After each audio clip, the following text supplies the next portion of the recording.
Si est-il lors d'un voyage en Afrique du Sud que tout a basculé pour Maryse Gildas.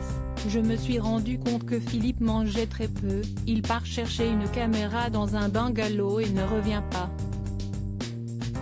Là, j'ai compris qu'il perdait la notion de l'orientation, a expliqué Maryse Gildas, ce lundi 22 mars, sur le plateau d'Instant de Luxe, émission diffusée sur Non-Stop People.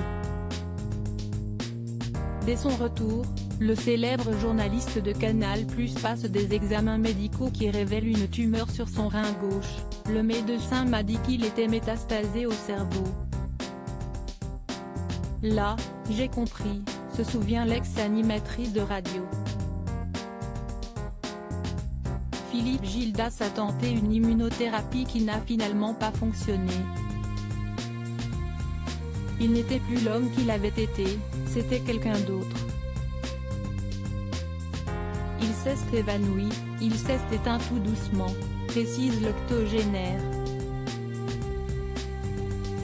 Maryse Gildas, il me manque tous les jours, tout le temps, chaque minute. Cette dernière est revenue sur les derniers instants lucides de Philippe Gildas.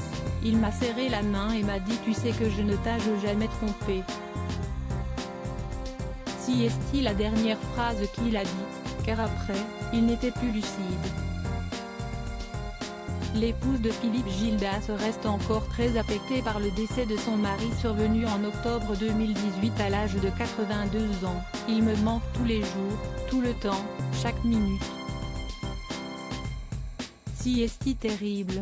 Il m'a fait promettre d'essayer de vivre sans lui, donc j'essaie, mais si est-il dur. Ce qui est le plus dur, si est-il la solitude, le manque de lui, a-t-elle confié à Jordan Deluxe.